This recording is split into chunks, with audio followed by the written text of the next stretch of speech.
was one of the first Girl Scout leaders, and she was the leader of troop number 5. And of course, I had to be a Girl Scout too, and so did Joan. 257. And these troops were sponsored by schools or had nothing to do with, there was not a Jewish Girl Scout troop. No, not to my knowledge. They might have been, but ours wasn't. I was so thrilled to hear that in the original troops there were Jewish girls, because I think that this is a natural for Jewish girls. You know, when you think about Girl Scouts and you think about Judaism, there's a lot of threads, because as Jews, we are very community-oriented. We are very much about giving back, and isn't that what Girl Scouts is about? But it's a broader community, and that's where the Girl Scouts come in. It takes your feelings of community, and it has you contributing to the community outside. It really does help us to understand that we have to do for others. Not only is that a scouting opportunity, but it's also a Jewish opportunity to do mitzvahs. I didn't know I was doing mitzvahs at the time. I do now, but that is a very, very important thing to teach young women, young girls today, that they do need to understand there's somebody out there besides themselves that they have to help. But it wasn't necessarily religious. They kind of kept it, across the board and holistic, and that was a good concept, because so many times, particularly growing up in Waycross, the religious bearings were always there. We have our own social groups, and we have our own kids going to their own dancing class, their own everything. This is one of the few places, only place really, that they can get together and really do things together with people that are different than they are. And I think that is so important for everybody. I was about 11 or 12 when I became a Girl Scout.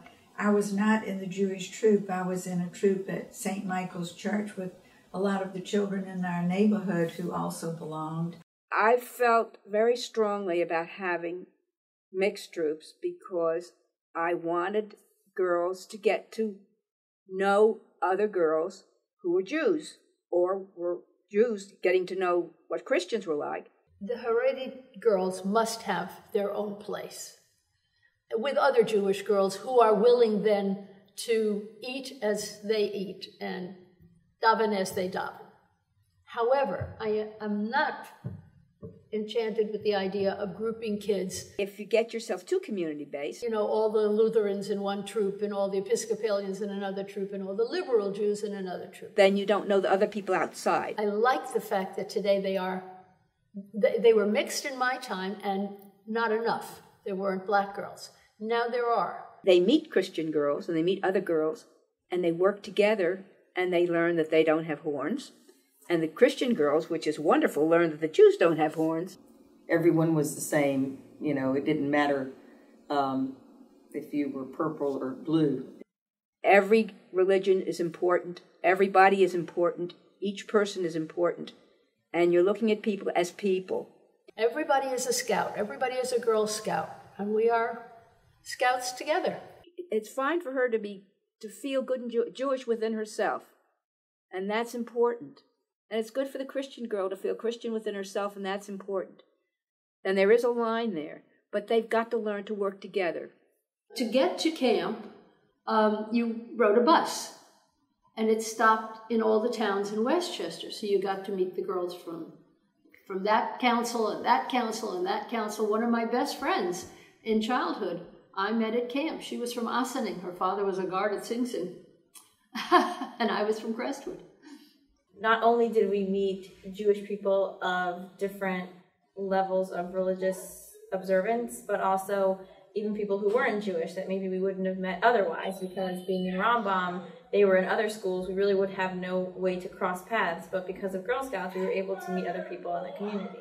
We had kids that went to public school, we had kids that went to Country Day, we had kids that went to St. Andrews, we had kids that went to Rambam. We had quite a diverse group. We had siblings, You know, we had a little bit of everything. It was fun because we came from all different backgrounds, and it was nice to learn about things, about life, just different perspectives from other girls. It got me involved in the Jewish community because I met people then outside of just Mikveh Israel. I met people at the JEA and got involved in the JEA, met people from the conservative and the Orthodox shul, and learned more about the different facets of my religion than I think I would have known had I not been involved in Girl Scouts. White coral bells upon a slender stalk, lilies of the valley deck my garden walk.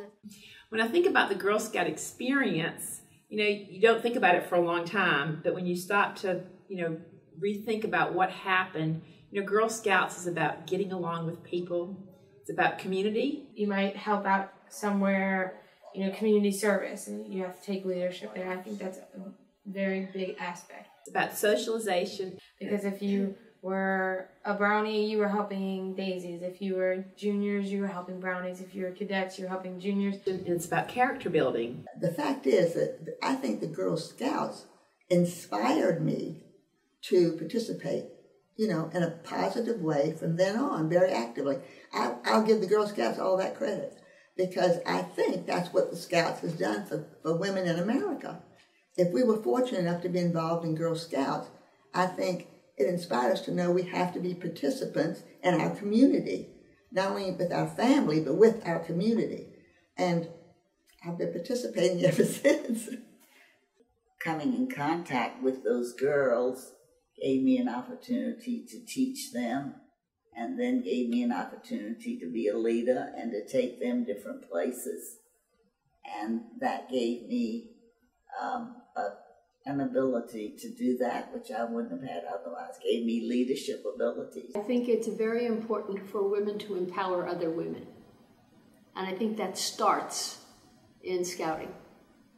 Working together towards a common goal, whether we were out in the field building our own latrines and cooking our food over a fire, or whatever we were doing, that we had to do it together. It was like an organization run by the girls, and it was our input that mattered. So the fact that we were given the opportunity, like you said, as a young age, to kind of develop the skills to organize something and run something and see it through till the end is something that's important for all young girls to have. They really learned how to work in a group.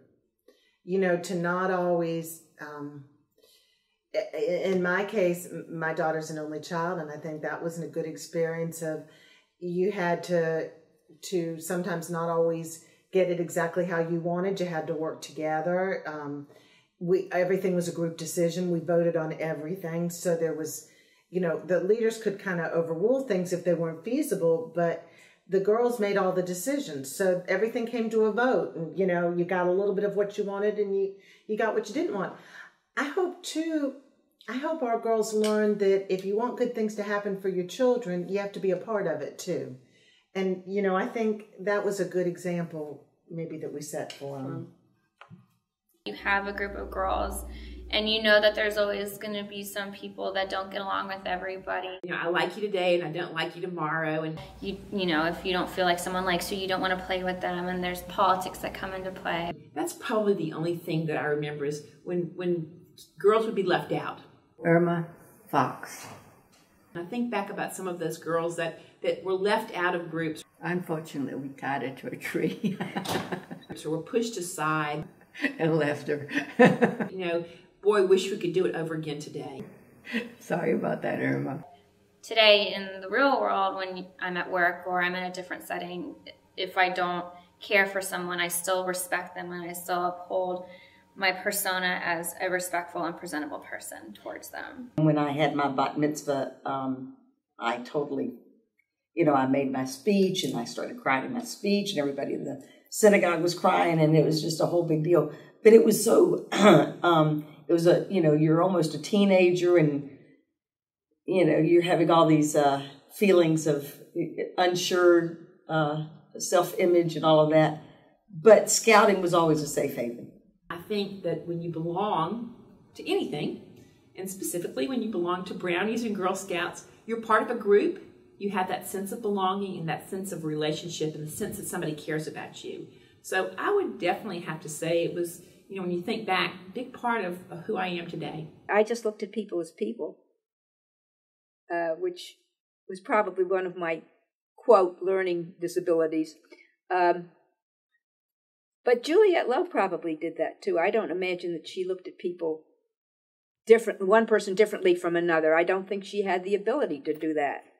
I think that was one of her strengths, and that's why she could do this with Scouts. She had quite a few.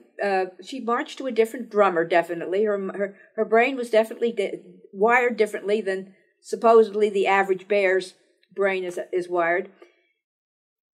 And that's the reason she could do what she did. I think that's the reason why she was considerate. That's probably why she allowed the Jewish girls to come into the troop. Every day I can tell you that why I am successful at my job is because of the relationship building that I know how to do with people, how I am able to garner a team.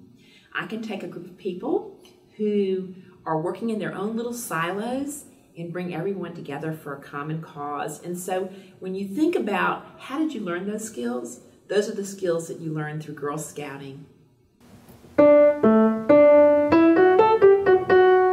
Make new friends, but keep the old. One is silver and the other gold. Somewhere in this house, I will find them in 5 years, are 4 neckties of 4 different print cotton materials. Each girl was given a long piece. You turned it inside out. You stitched it up, leaving an empty space at the end so that you could stuff through the print side and bring it out and then sew it up. That became your unit tie. Your unit tie was to be tied by somebody that was your friend that you wanted to remember from that summer. And we made the square knots so that you had 4 pieces here. And we had a couple of years where we had girl guides from Europe. And it was the thing if you could get one of those girl guides to tie your tie. You're never supposed to untie it. That's a friendship knot. You may wash it, but you wash it with the knot knotted. Somewhere in this house, I have schlepped with me over all these years 3 or 4 of those friendship ties. As we say in French, verweest. How do I know I have schlepped them all these years? A memory, I guess. I mean, I am a camper. I can remember some of the arts and crafts that I learned that I can still do now. Do I use my knots all the time? I still remember how to make some of the knots. Yes. We had a wonderful leader who was a young woman who had just gotten out of college, and she was in the science field, and she did a lot of teaching. She taught us a lot. We had one particular project that I remember very clearly where at the time in Savannah, mosquitoes were a very serious problem. And she was teaching us how to experiment and go around emptying all the water out of standing pots and pans and dishes and all that were left outside, and getting other people to do the same thing to help eliminate mosquito breeding. I really loved when we had spend the nights, when you just had the girls playing and intermixing. We used to take over the JEA was wonderful to us. They would let us have it overnight. We'd be the only people in the place. We used to come the night before and sleep over. And then we used to have like hide and go seek in the JA, which is not the smallest building, so it was a lot of fun because you're running all over the place. They'd lock it down. We'd be able to use everything. They'd we'd have a lifeguard just for us to swim, and then the girls would just take over the senior adult lounge, and we'd cook and we'd play games, and we'd sleep on that hard concrete floor with everybody, and then wake up and make signs for our float. And then we'd get up, and a lot of times we'd get up and march in the parade, the MLK parade. And to have a sleepover with so many girls in one room was really, really exciting. And I think our girls had a real good feeling for that, and got a real good positive response. Well, and that was, that's my first exposure to walking in the MLK parade. I never did it till I did it with the Girl Scouts. And that was, really enjoyed it. It was a fun experience to do it. And we did it several years. We did it many years. We were doing sleeping over at the school for Martin Luther King parade. Very good. Spaghetti dinners. And making signs with corn. Selling cookies at Oglethorpe Mall. And Publix. Kmart. No, Publix wasn't around then. Oh, right. It was Kmart. Kroger. I remember experiencing the great outdoors, and I think the first night that we were there, we were making s'mores, and we were fortunate enough to get deer that came right up to our campsite, and we tried to feed them, and we spun it in a Girl Scout way, and it was a good experience, and it was a nice discussion to have with other girls that had been camping, who had never been camping, and girls that had their moms there that didn't have their moms there. It was a big coming together soiree, if you will. I do remember going out to Snow Mountain Park. Now, I lived at least an hour and a half away from Snow Mountain. And one of the Girl Scouts and I, we got on our bikes and biked out there. We were very adventurous. We not only, if you've ever been to Snow Mountain, you know it's just a hill that goes up very far. And I remember going out there on the bike with her, going all the way to the top, coming down, biking all the way back home, and walking in the door to my house. And I actually collapsed when I walked in the door. You dug a trench around your tent to the lowest point of land, and then you dug it away so that when it rained, all of that would run off. One year we had a new girl. She thought it was a path. Why a rut would be a path, I don't know, but she dug it right into the front of the tent. And the rest of us, of course it rained, of course the water came in. And the rest of us spent, I think, 2-3 hours tamping down her rut and redigging it off the low point. My most favorite thing was around the campfire. Absolutely. And that's still today. In fact, I go camping every year. This is the 7th year coming, and I have a number of girlfriends, and I'm the camper and the cook, and someone else is the captain on the boat. If I never see Bisquick again, it will be only too soon. You mix the Bisquick in the water, and then when you had the goo, you put it around the top of your cook stick, put it over the fire until it baked. When you got it off the stick, of course, sometimes it took 2 or 3 tries, they'd fall in, they'd burn. You had this hole in the middle into which you poured the jam. Voila, breakfast. The least favorite thing was probably latrine duty. That was not fun. Yeah, no. Our latrine was up the hill. You took your flashlight so you wouldn't stumble.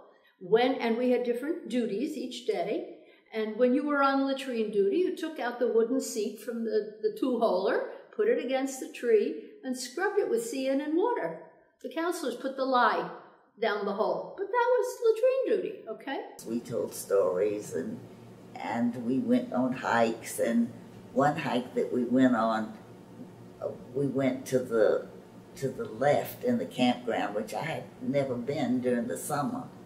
And so some of them got real brave and went off by themselves. And I said, don't go where you can't hear me call you, because you'll get lost and we'll never find you.